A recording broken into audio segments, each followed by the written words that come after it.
Buenas tardes. Voy a hacer la presentación sobre un caso específico de tratamiento de datos sanitarios complementario de los que se han ido comentando, que ha generado inquietud en el ámbito de la investigación y de la industria farmacéutica, y que es la monitorización, la opción por la monitorización remota de los ensayos clínicos durante la epidemia del COVID. Pero quiero hacer antes una introducción porque los ensayos clínicos sobre medicamentos verdaderamente tienen una regulación muy precisa. Hay un reglamento europeo, que es el Reglamento 536-2014, y también en el ámbito nacional el Real Decreto 1090 del año 2015. Y en ellos se establecen todas las garantías que deben concurrir en los ensayos clínicos. Pero, lógicamente, estas normas no abordan algunas cuestiones que están relacionadas específicamente, o algunas dudas o problemas que están relacionados específicamente con el tratamiento de datos personales. Y estas cuestiones fueron objeto en su día de un análisis conjunto entre la agencia y farmaindustria, y dieron lugar a un código tipo, a un código de conducta, sería ahora, de farmaindustria, al que le dio el visto bueno la agencia, y en el que se analizaron fundamentalmente dos incidencias en materia de protección de datos. Por una parte, el tema de la disociación en la realización de los ensayos clínicos, aspecto que era muy importante por cuanto que la industria farmacéutica que realiza ensayos clínicos en España, pues en ocasiones no tiene una normativa en origen de protección de datos, el promotor no tiene ningún interés en identificar al sujeto del ensayo, y para ello se busca la intervención de distintos agentes para dar respuesta a tres obligaciones legales: a monitorizar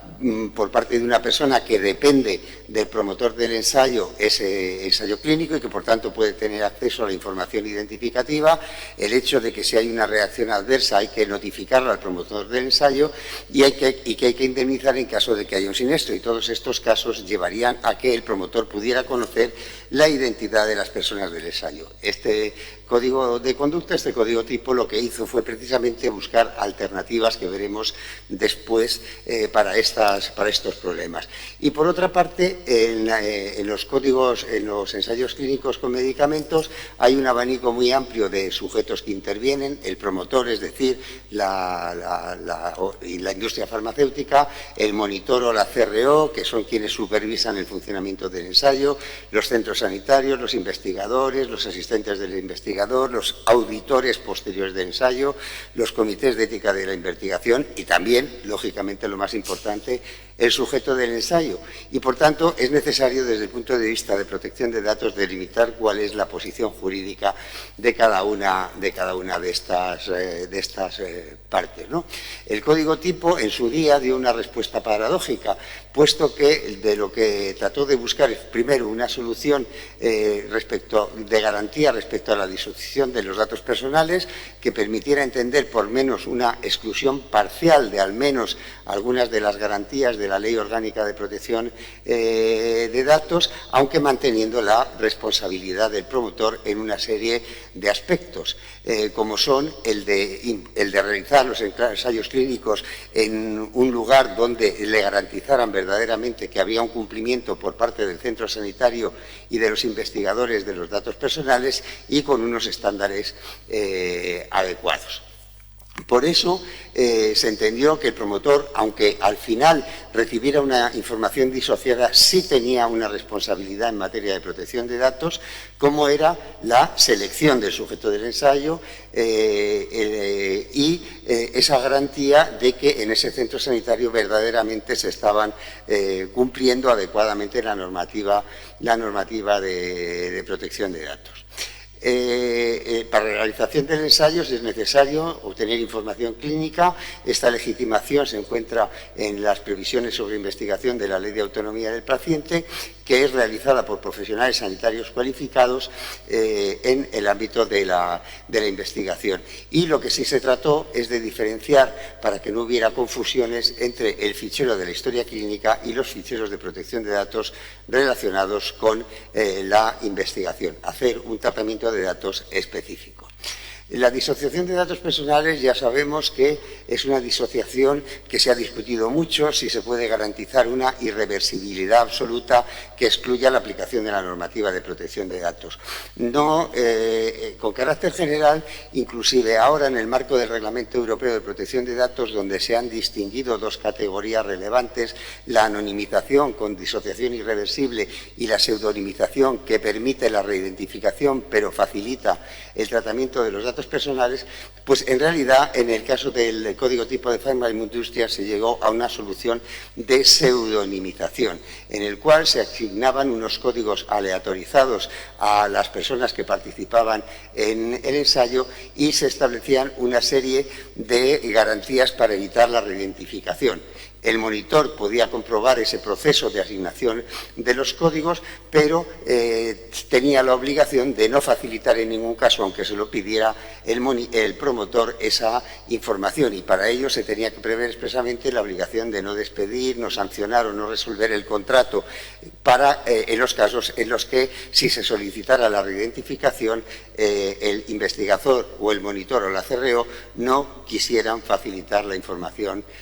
personal. Y también se buscó una solución para aquellos casos en los que tenía que haber una identificación de las personas. En el caso de la notificación de acontecimientos adversos, esto se hacía a través del investigador sin dar datos identificativos para que la industria farmacéutica, el laboratorio farmacéutico, facilitara una respuesta a esas reacciones adversas al investigador, pero no conociera la identidad del sujeto del ensayo. En el caso de que se produjera un siniestro que tuviera que ser indemnizable, el canal era el mismo, era el investigador el que tenía que ponerlo en conocimiento de la aseguradora y que operara la garantía que hubiera suscrito el promotor, la industria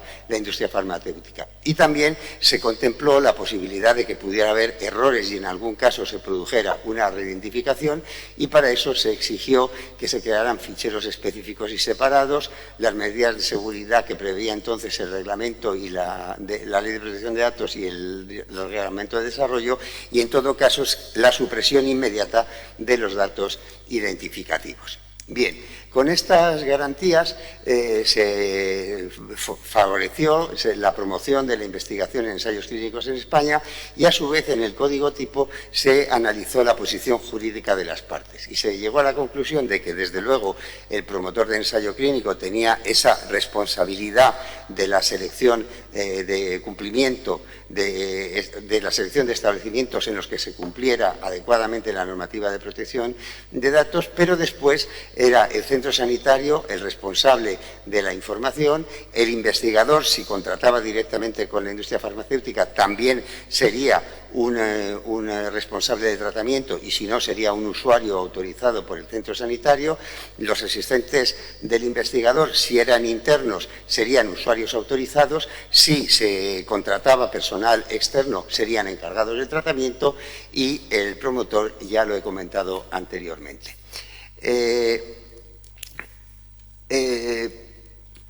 Y a su vez se analizaron otras figuras, como la del monitor, que es un encargado de tratamiento por cuenta del promotor, aunque tenga esa obligación de no facilitar la reidentificación de datos personales. La CRO es una entidad especializada que hace las mismas funciones de monitorización que realizan los monitores, y cuando han terminado los ensayos clínicos, si se produce una auditoría de las mismas, esa auditoría sería un encargado de tratamiento, pero sería un encargado de tratamiento por cuenta del centro donde se haya realizado la investigación y no por cuenta del monitor. Por tanto, tenemos un marco definido en el código, o no definido en el código tipo de farmaindustria, pero sí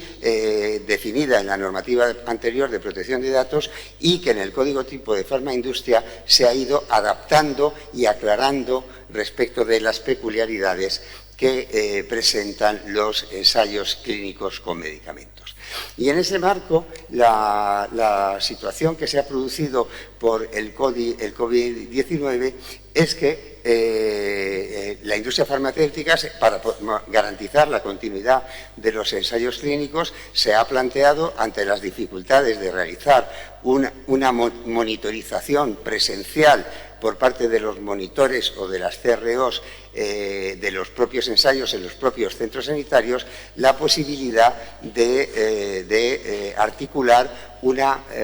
monitorización remota de los ensayos clínicos. Esta es una cuestión que desde el punto de vista sanitario está siendo muy debatida porque cabe que esta monitorización remota quede limitada exclusivamente al ámbito del entorno temporal de la duración de la pandemia, pero también hay una tendencia y un cierto impulso a que, si es posible, esta monitorización remota de los ensayos clínicos no quede limitada a esa situación de la pandemia, sino que se pueda proyectar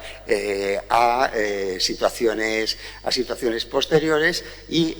esto pues sería uno de los elementos más novedosos que podrían generarse en su caso, como el teletrabajo o como otras novedades de digitalización y de accesos digitalizados y de tratamientos remotos de la información realizados como consecuencia de la pandemia, que algunos de los cuales o bastantes de ellos tendrán una proyección en el futuro. Y este planteamiento de la monitorización remota verdaderamente era urgente, porque hay que continuar los ensayos clínicos con medicamentos, porque la validez de los resultados de esos ensayos clínicos exige un seguimiento continuado que realizan los monitores, y además, y muy importante, o lo más importante, es porque la realización y la continuidad del ensayo clínico puede tener impacto en la seguridad de los pacientes que se han sometido voluntariamente al ensayo clínico. De ahí la urgencia de buscar una solución para la monitorización remota de los ensayos clínicos en el caso del COVID. Hubo una propuesta inicial que hizo Farmaindustria, que consultó Farmaindustria a la Agencia de Protección de Datos, que era la realización de un acuerdo de confidencialidad que vinculaba al promotor del ensayo clínico y al monitor. Era un documento que exclusivamente se circunscribía a estos dos elementos: el promotor de ensayo, el laboratorio farmacéutico, y el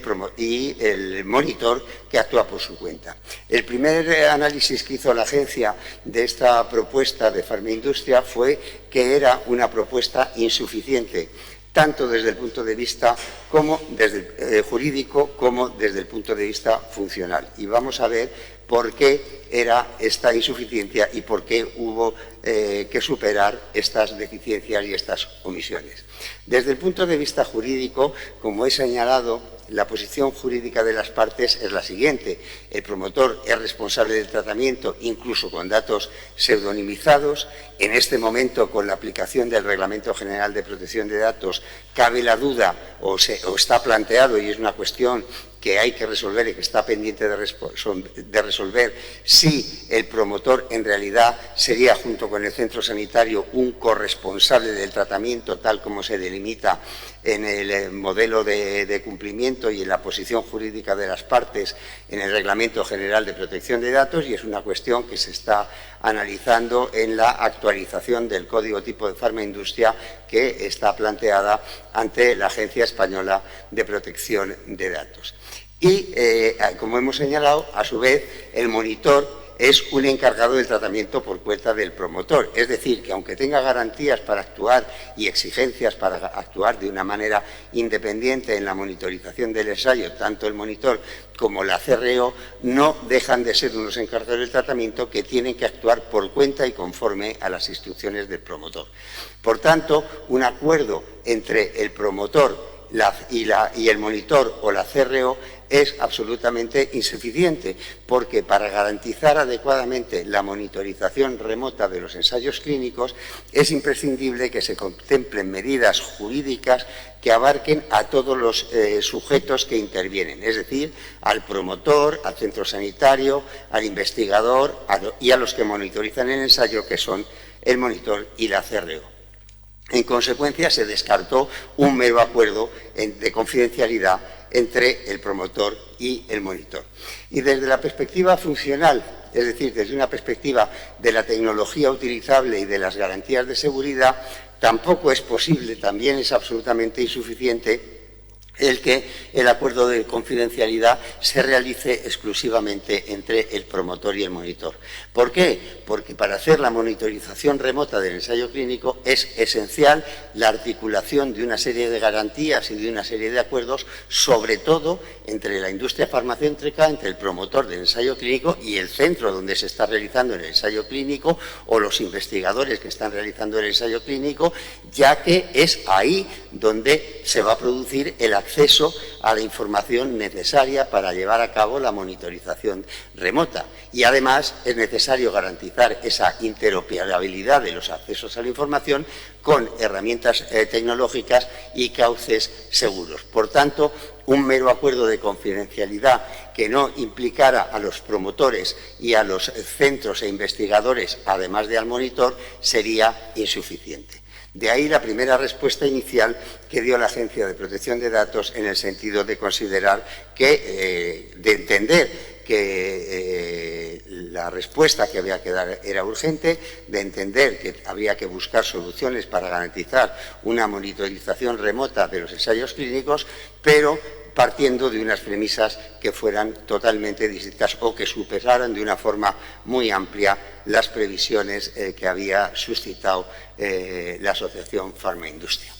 Y para eso la agencia lo que planteó es que se buscara una solución que implicara a todas las partes, como antes he señalado, fundamentalmente al promotor, al centro y al investigador, y también al promotor y al monitor. Y esta solución tenía que articularse a través de una novación jurídica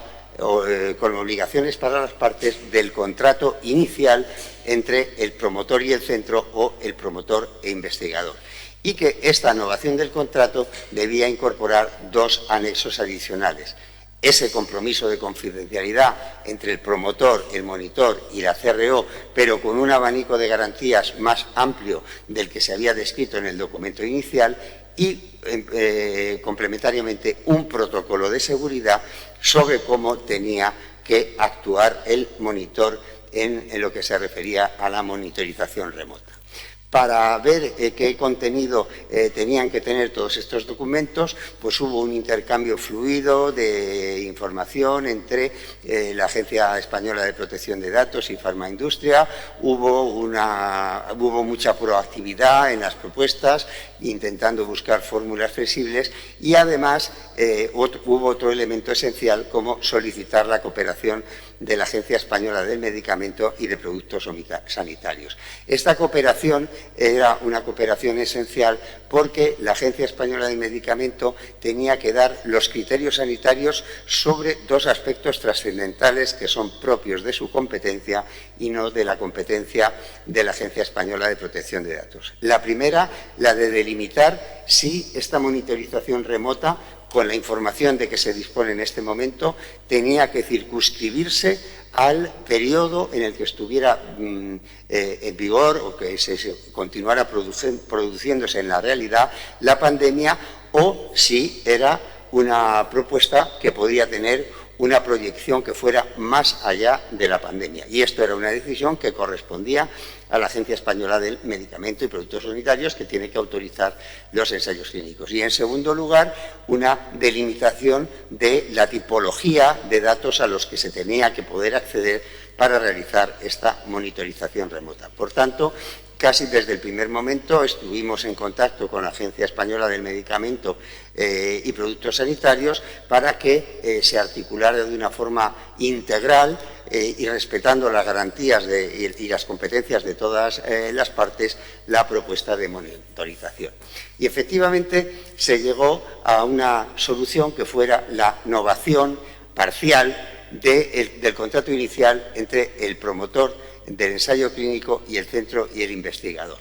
¿Qué ventajas y por qué, desde el punto de vista jurídico, es útil y necesaria esta novación del contrato?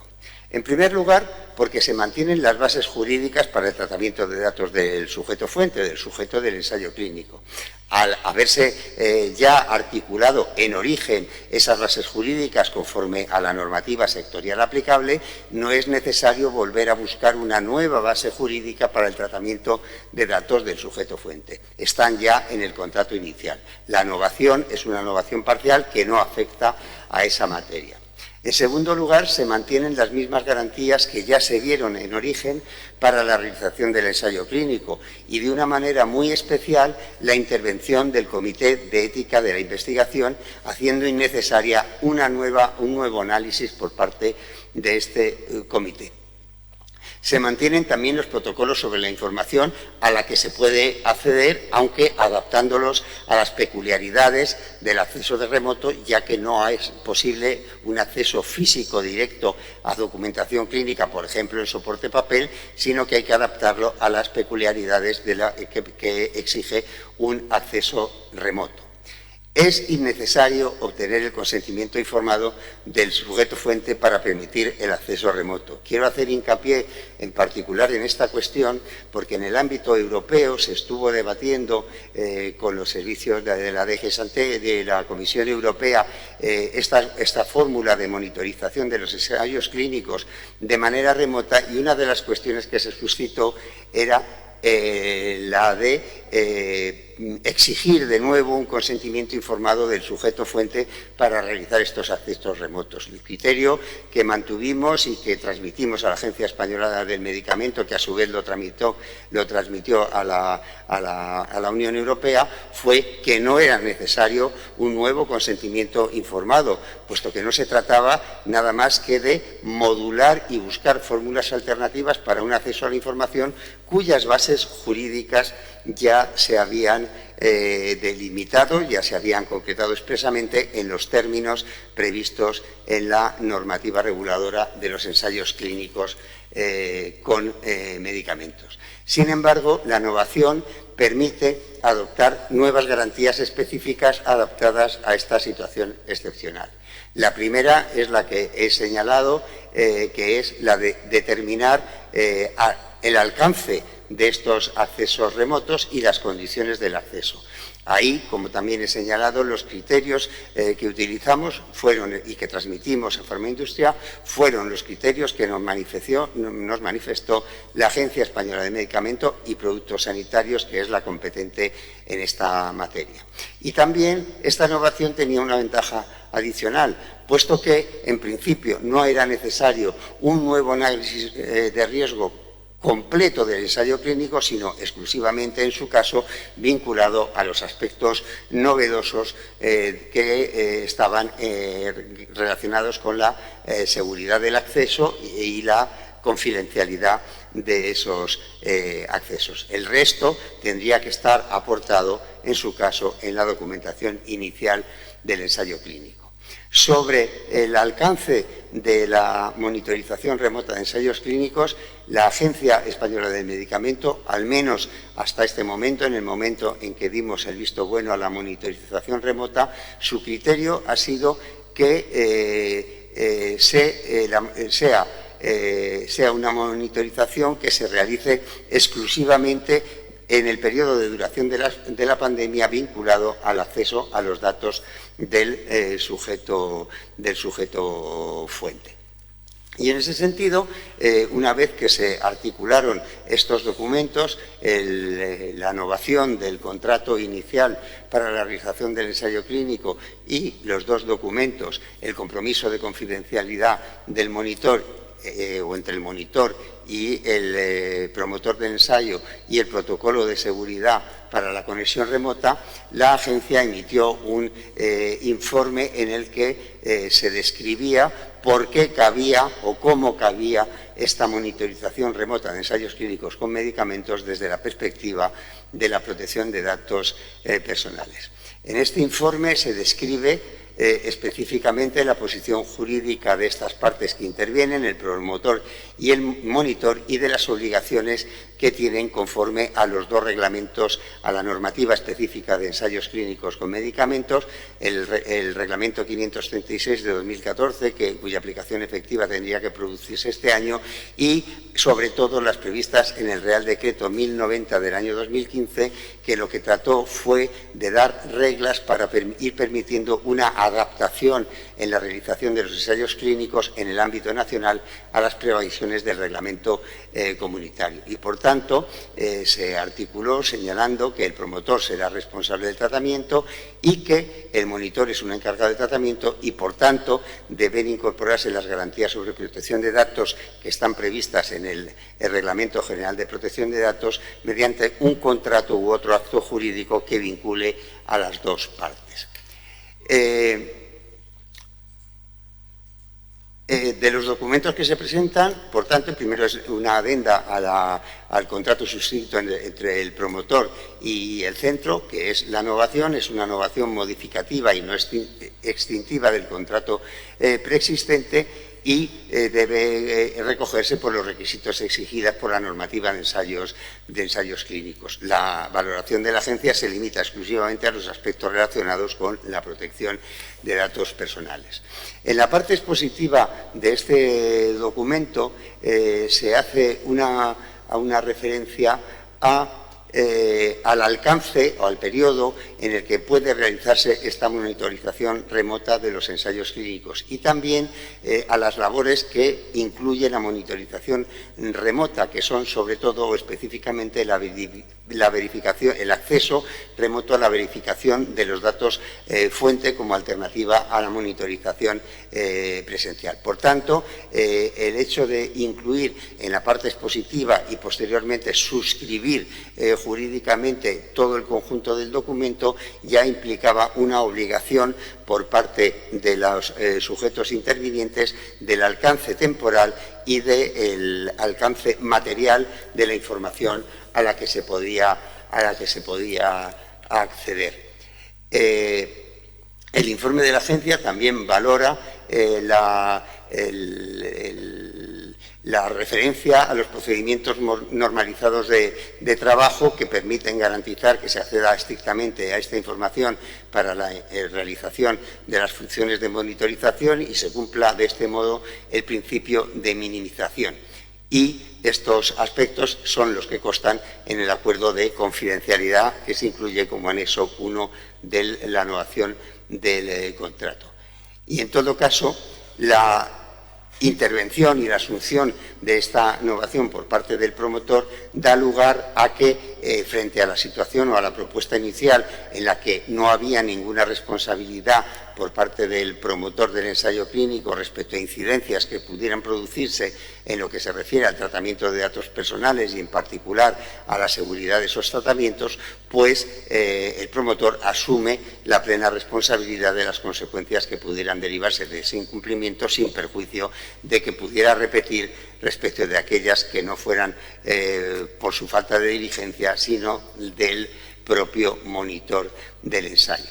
El compromiso de confidencialidad que vincula al promotor con el monitor incluye básicamente los siguientes aspectos. Bueno, una referencia genérica al cumplimiento de la normativa de protección de datos personales, el que se actuará conforme a los procedimientos normalizados de trabajo establecidos por el monitor, volviendo a insistir en que se debe acceder a información estrictamente necesaria conforme al principio de minimización, y el que se cumplan todas las medidas establecidas en el protocolo de seguridad.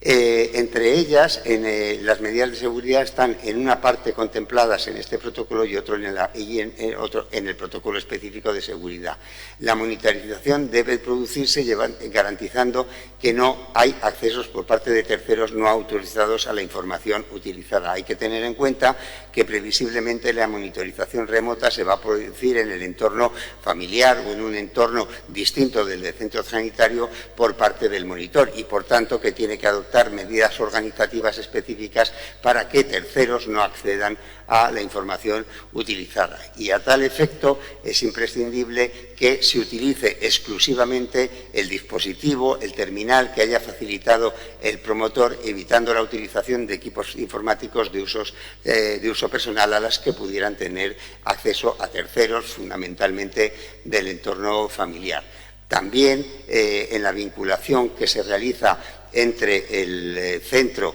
el promotor y el monitor, se deben definir las garantías en relación con las redes y canales que se utilizan para el acceso remoto a la información, que tienen que ser canales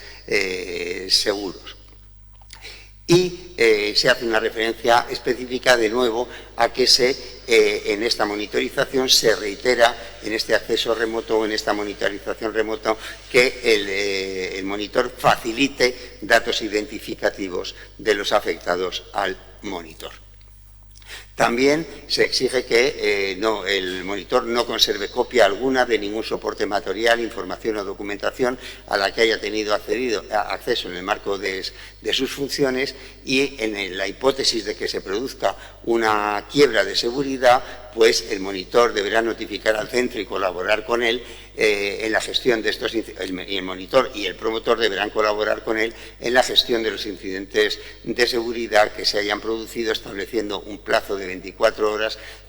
para esta comunicación después de haber tenido constancia de que se ha producido esta brecha de seguridad. Y como exige el Reglamento General de Protección de Datos,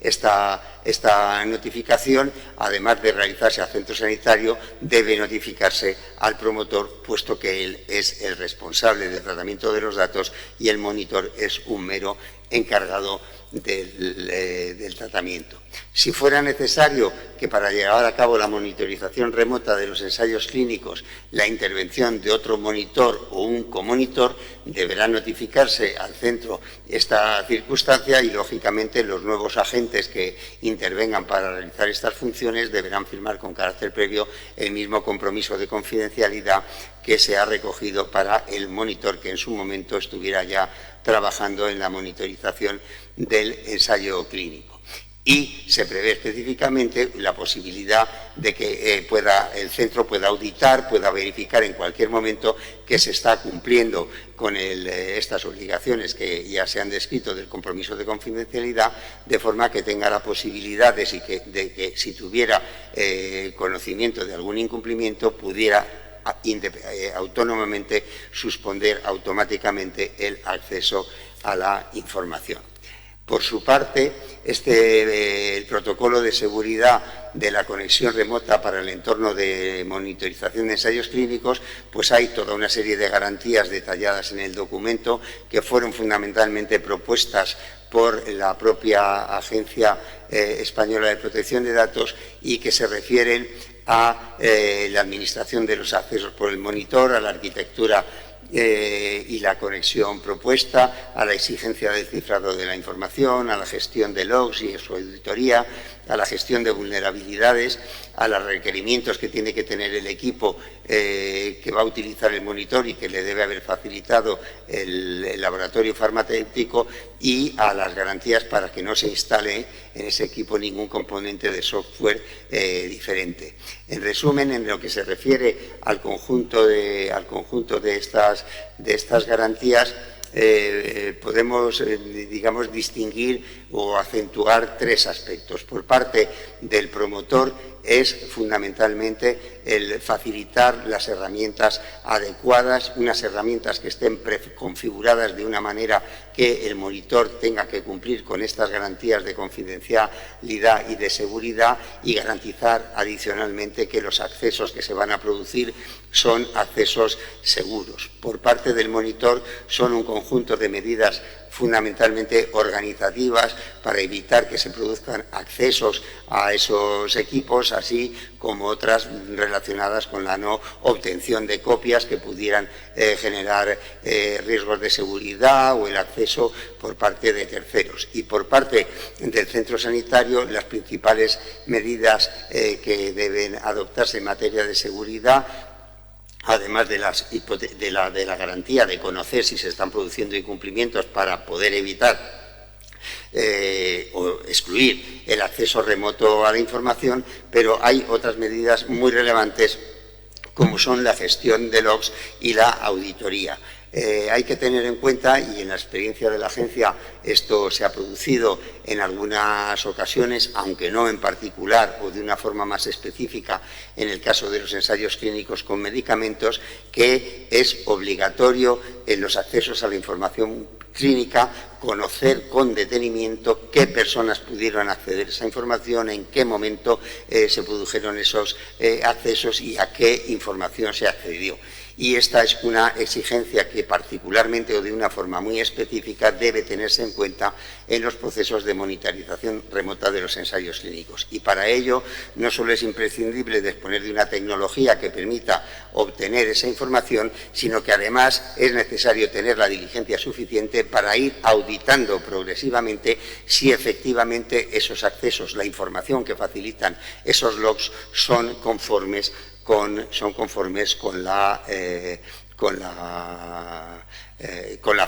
las personas o están realizados por aquellas personas que son verdaderamente las personas autorizadas para acceder a la información relacionada con el ensayo clínico y poder tomar medidas en el caso de que no fuera así.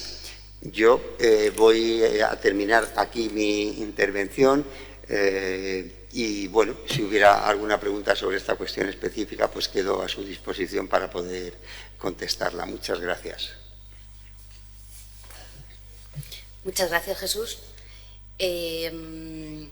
Tenemos alguna pregunta no estrictamente relacionada en este caso con los ensayos clínicos, pero bueno, ¿es ajustado a derecho ceder todos los datos identificativos de contacto, domicilio, lugar y categoría laboral de todos los que trabajan en centros educativos y nombre, domicilio, teléfono, lugar donde estudia, si es un menor, clase y aula de toda la población de una comunidad autónoma para volcarlos a aplicaciones de rastreo como GoData y otras? Bueno, es una pregunta que no tiene nada que ver con el tema de mi ponencia. Hay una parte de esa pregunta que ya fue respondida con detenimiento ayer, en particular por parte de la persona, de la inspectora de trabajo que participó en la ponencia, y hay otra parte de un problema que se ha planteado en relación con el conocimiento de esta información, que ha dado lugar a una actuación, a la apertura de una actuación de investigación y de obtención de información por parte de la Agencia Española de Protección de Datos, y que lógicamente no podemos dar una respuesta detallada hasta que hayamos obtenido esa información. Muy bien. Relacionado ya con los ensayos clínicos, tenemos una pregunta. ¿Podemos entender que la innovación de los contratos para la monitorización remota de los ensayos clínicos aplica por analogía también a los estudios clínicos con productos sanitarios?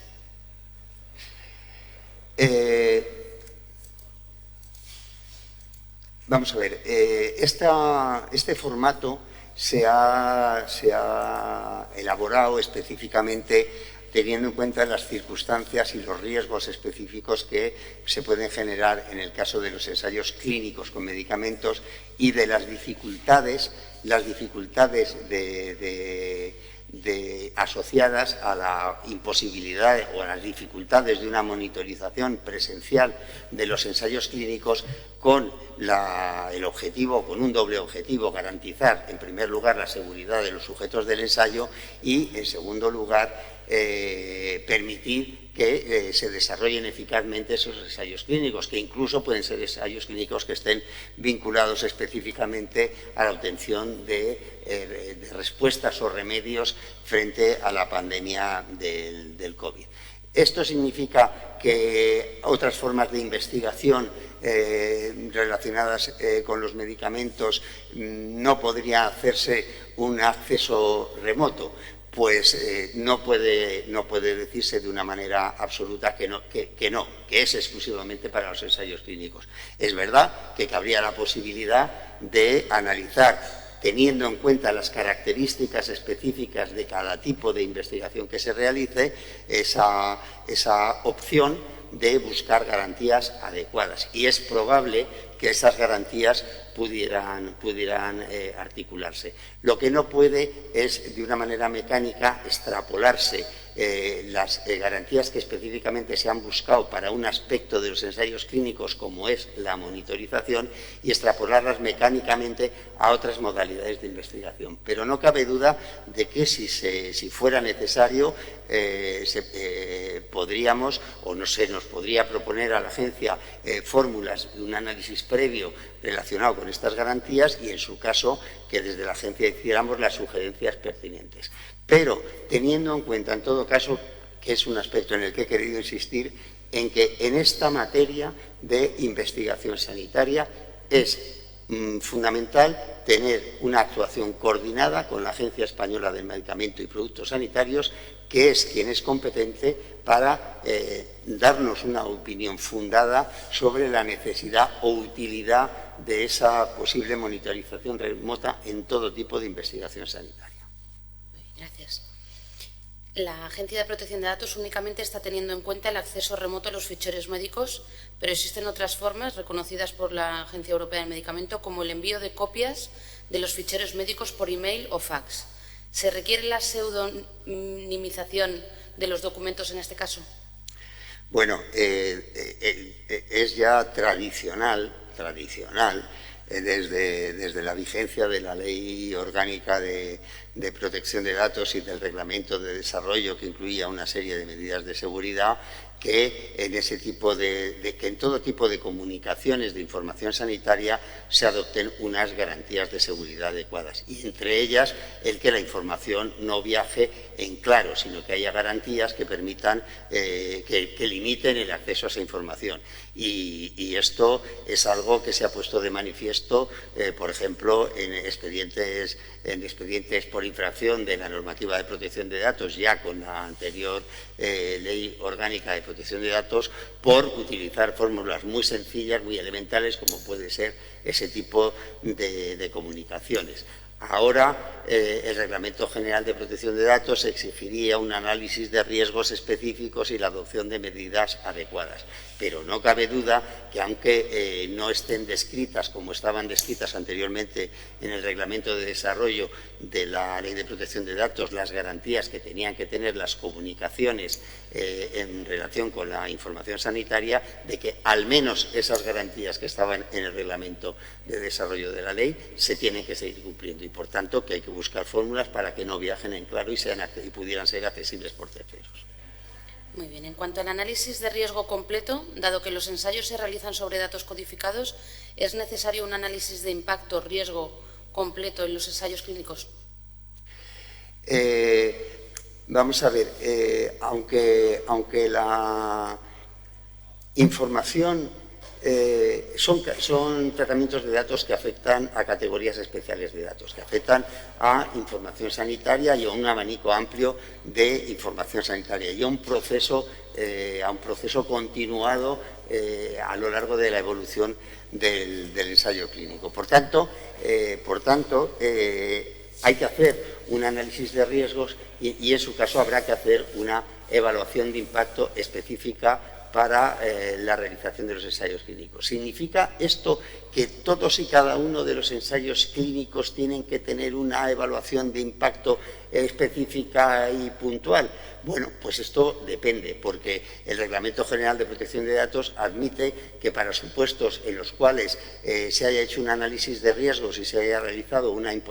evaluación de impacto para una tipología específica de tratamientos, como puede ser una determinada modalidad de ensayos clínicos, y se hayan minimizado los riesgos y se hayan adaptado las garantías pertinentes, pues esa evaluación pueda servir para otras investigaciones posteriores que respondan a la misma tipología de tratamientos, a la misma finalidad de tratamientos, a un volumen similar de datos, a un tipo similar de protección de datos. Es decir, que si tenemos ya hecha una evaluación de impacto que ha dado un resultado y vamos a hacer nuevos ensayos clínicos que son muy similares o idénticos a los que ya se han realizado, pues se puede entender y someter, entre otros, al Comité de Ética de la Investigación esa posibilidad de decir, este sistema este modelo de cumplimiento ya se ha efectuado con anterioridad. Y aquí tendría una posición muy relevante a la hora de hacer ese análisis los delegados de protección de datos, que serían preceptivos. Preguntan ahora acerca de la aclaración de que el centro y el promotor son corresponsables y si existe algún informe al respecto. Esa es una cuestión que se está analizando en estos momentos porque Farmaindustria ha presentado una actualización a la vista del Reglamento General de Protección de Datos, ha presentado a la agencia una actualización de este código tipo. Ahora es un código de conducta en la terminología del reglamento. Y uno de los aspectos que se están considerando es el de si se puede entender que son corresponsables del tratamiento. Y es algo que todavía no está resuelto porque se está analizando. Ahora, en principio, teniendo en cuenta la definición del reglamento de quién es corresponsable del tratamiento, teniendo en cuenta las sentencias del Tribunal de Justicia de la Unión Europea que apuntan a una expansión de esta figura del corresponsable de tratamiento en términos relativamente amplios, es previsible, o por lo menos no es descartable a priori, que acaben teniendo que definirse como corresponsables del tratamiento. Y esto va a tener en la práctica consecuencias jurídicas importantes, porque el Reglamento General de Protección de Datos, en relación con los corresponsables del tratamiento, exige que haya un acuerdo jurídico, un contrato, un acuerdo jurídico que delimite cuáles son las responsabilidades de unos y de otros en relación con el tratamiento de los datos. Y este acuerdo jurídico que exige esas garantías y ese análisis de responsabilidades no cabe hacerlo, digamos, según la voluntad de las partes, incluyendo las cláusulas que a cada uno le parezca. Cabe o tiene que hacerse atendiendo específicamente a la toma de decisiones sobre los medios y los fines del tratamiento de cada una de las partes. Y esto, si acaba siendo así, que es previsible que pueda acabar así, pues a lo que daría lugar es a unas garantías complementarias respecto a la de la situación anterior y, lógicamente, a un elemento de una mayor complejidad que no es gratuita, sino que está dirigida específicamente a prestar garantías en el tratamiento de los datos, específicamente en categorías de datos sensibles y específicamente en situaciones en las que verdaderamente las personas que en muchas ocasiones se someten a los ensayos clínicos, pues lo hacen porque no tienen otra alternativa sanitaria para la situación en que se encuentran. Muy bien. Preguntan acerca de los dispositivos facilitados por el promotor, que si esta obligación es delegable a la CRO, que es la empresa empleadora del monitor. Las previsiones de monitorización que están en este documento son extrapolables perfectamente a las CROs. Con una diferencia que es una diferencia práctica, ¿no? Que es que es distinto la posición de un monitor, de un profesional especializado individual, a que la monitorización la haga una empresa, en cuyo caso, digamos, las medidas organizativas internas que debe tener para garantizar el cumplimiento de este acuerdo de confidencialidad y de las medidas de seguridad, pues probablemente será algo más complejo, pero al mismo tiempo se producirá en el marco de una entidad que tiene más medios propios adicionales para cumplir con estos dos elementos, el acuerdo de confidencialidad y el protocolo de seguridad. Pues muchas gracias, Jesús, sobre todo por el alto grado de especialización de la ponencia, y no tenemos más preguntas. Pues nada, muchísimas gracias por las preguntas, por el interés de quienes lo han tenido, siendo una materia en fin, un poquito especial, pero bueno, que hemos incluido en el programa porque ha supuesto una novedad importante en relación con la investigación y porque quizá no es descartable que sean unas modalidades de monitorización que, si las autoridades sanitarias lo consideren, se acaben proyectando en un futuro y sea un elemento más de estos de innovación y de cambio que se va a producir como consecuencia de respuestas puntuales a la epidemia del COVID. Muchas gracias. Muchas gracias.